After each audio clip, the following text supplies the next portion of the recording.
The truth has been revealed to Grace at every turn, and she wasn't being nosy. She wasn't sticking her nose in anything. It's just the truth. It's just, banging into her at every door. It's crazy. It really is crazy.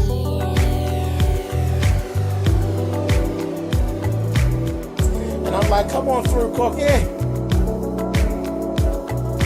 I want to pull my soapbox. That's basically it. Let's talk about drag in all its forms.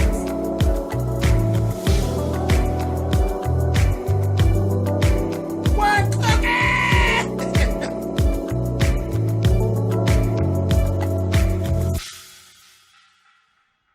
Hey guys, thanks so much for clicking on the video. This is my review for Greenleaf. This is season 4, episode 7. As I said, truth being every time Grace opens a door, there's some type of truth is actually there. But we started right off with Sophia is on the phone talking to Grace, and she's saying, no, I haven't heard from AJ, this, that, thing, and the other, on. AJ sitting right there on the bed, lying, just lying. She getting real good at this lying to her mother thing, and just being, I don't know, you Sophia, you done went from the golden child to literally always in the mess, it seems.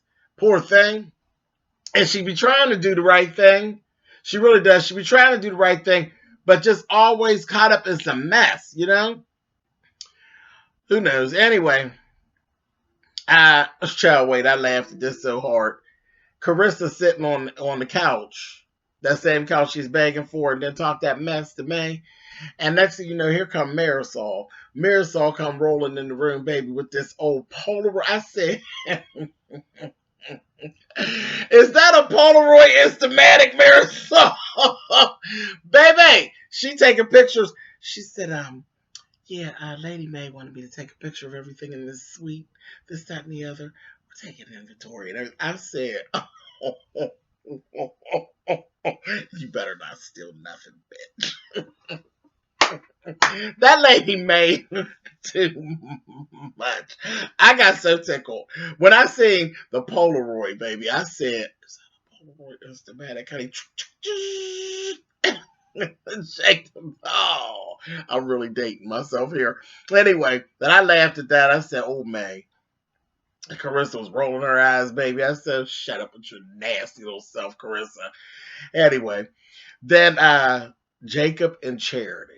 Listen.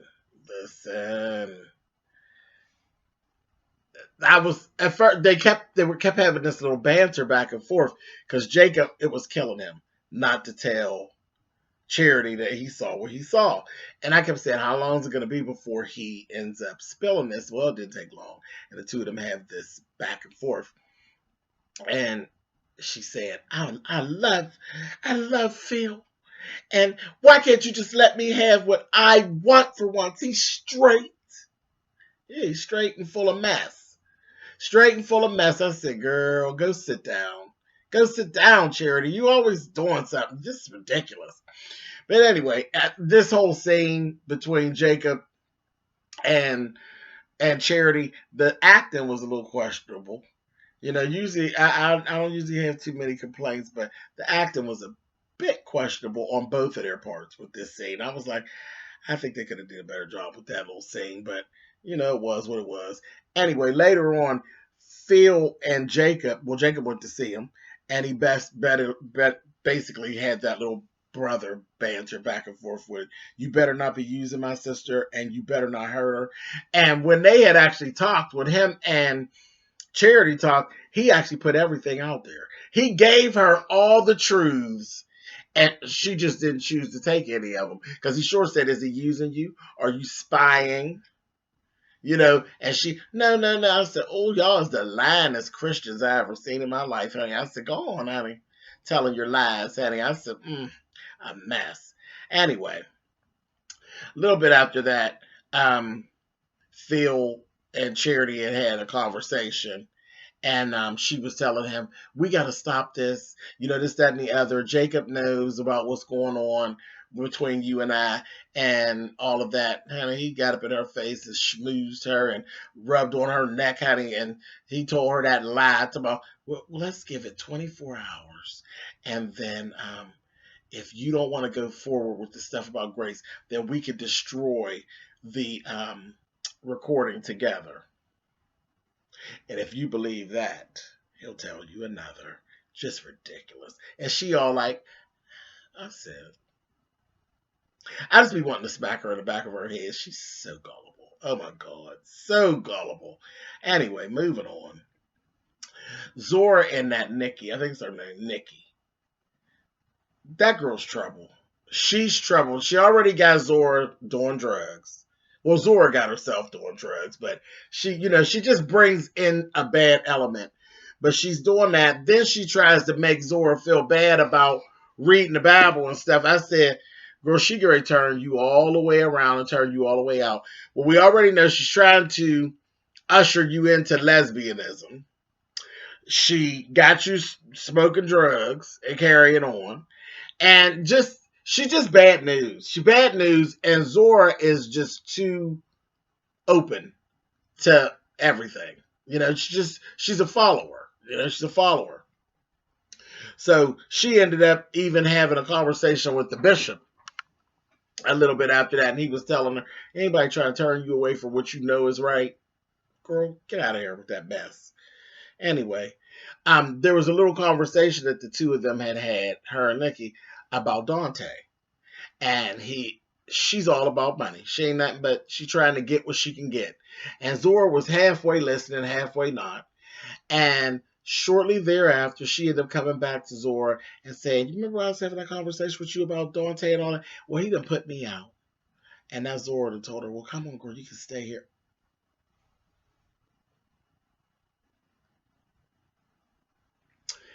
This is going to be a problem. You wait. But see, this is what I'm waiting. I'm waiting because I don't like Nikki. I don't like her. She bad news. Zora gets on my nerves too. But I can't wait for Miss Nikki to meet up with Lady May. Lady May going to get her all the way together. You hear me? And I can't wait. I cannot wait. I don't know what she's going to get Zora into before May actually get her sights on her and figure out that she's around there. But I believe May going to be the one to tear her up the way she tore AJ up. And I'm here for it. I was like, I was just sitting on the end of my seat, just cringing. I said, I can't wait for May to get you, honey. But anyway, May live for that kind of stuff, so I can't wait.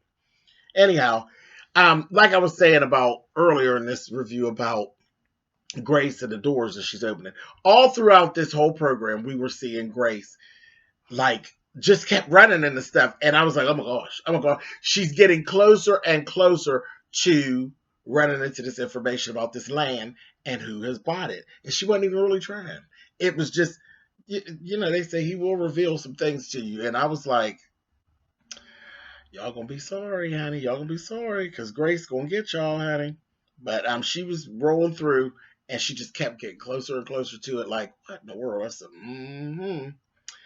Anyway, so over there with AJ and Sophia, it didn't take very long. He starts showing his true colors. He runs out to get some cigarettes and whatever and all that. And she's trying to convince him. She said, you're innocent. Just go home. Go home. Trust me. Our mom and our grandparents will fix it because she knows. She knows how this goes. And you can't convince him of that. But that's because he's guilty. And we know he's guilty. And sure enough, old Sophia goes to slip some money into his bag. And she finds all those prescription drugs in that bag and all of that. And they get to talking.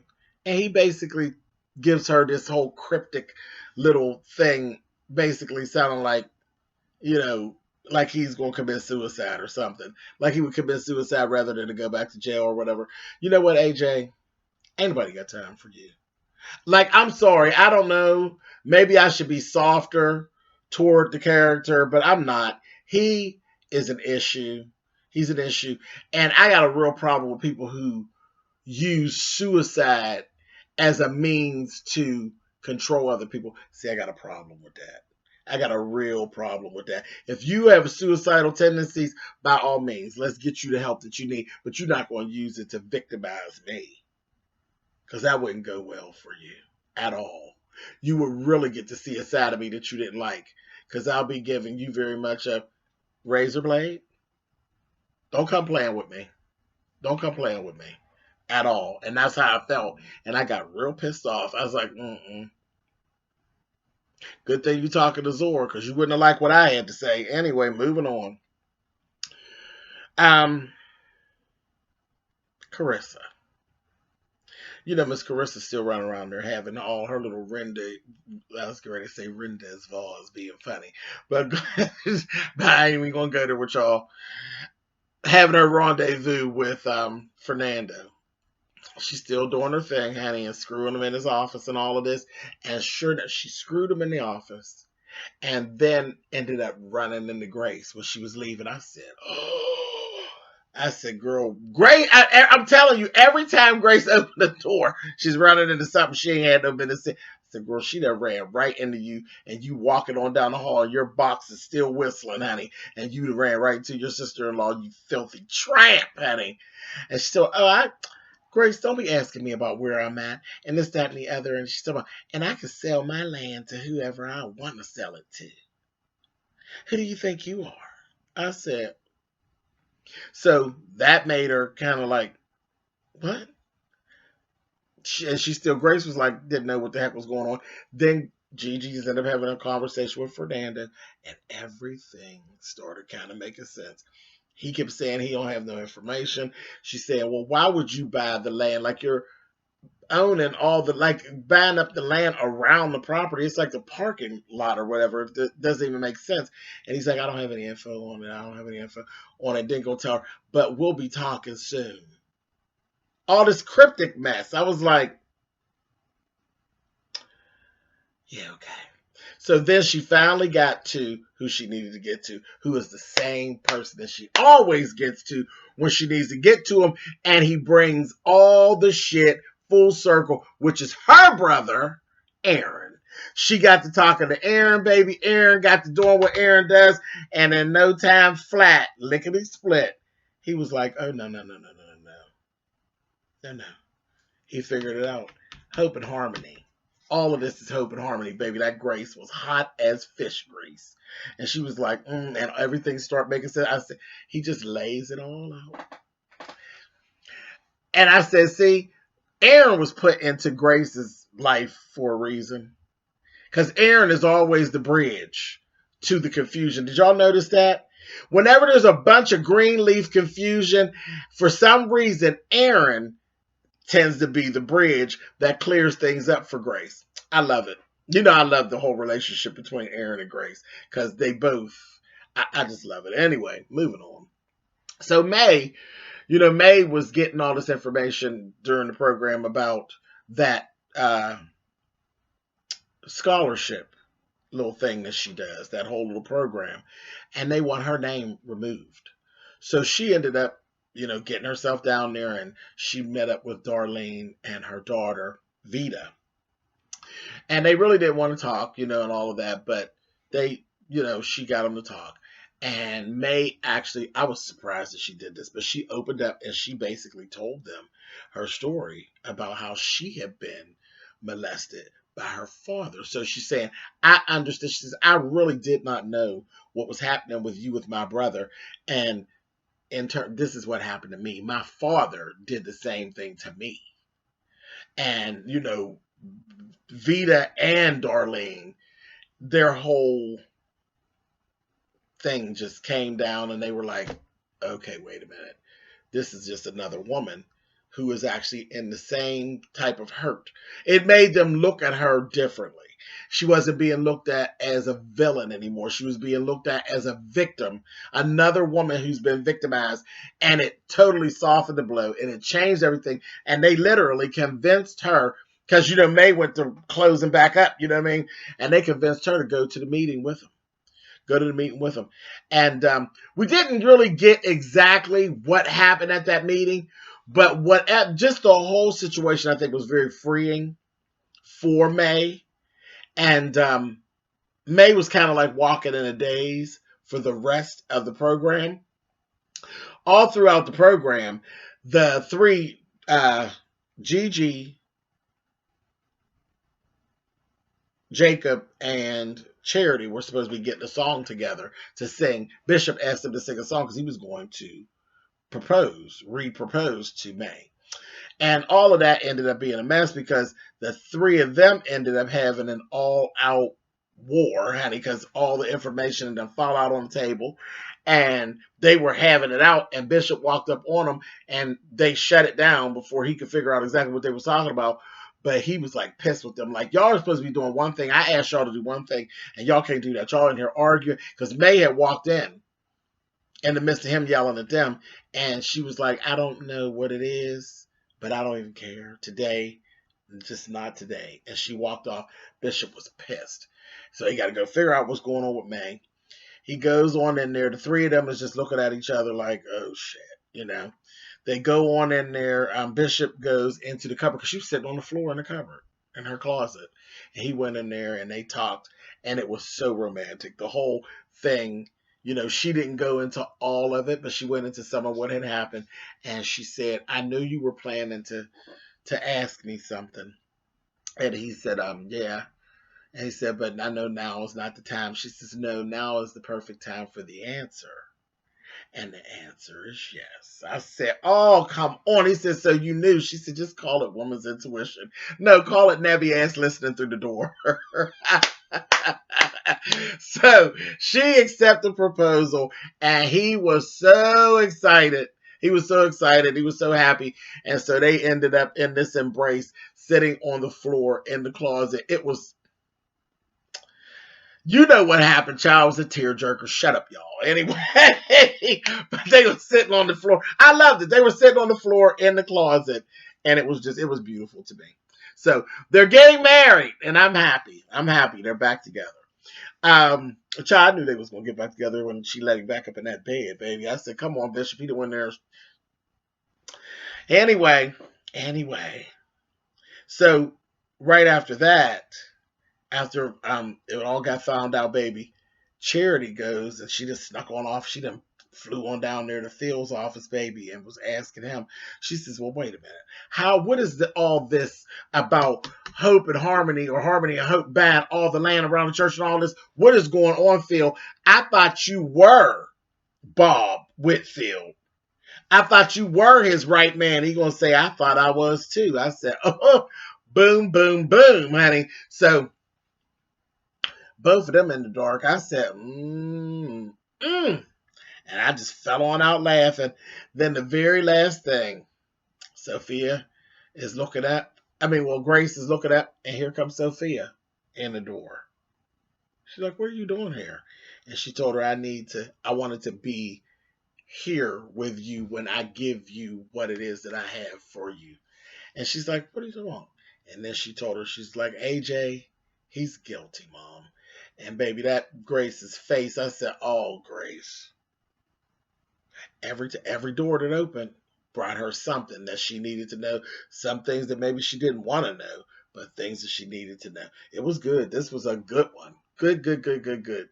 So, yeah, Greenleaf is, never lets me down, honey.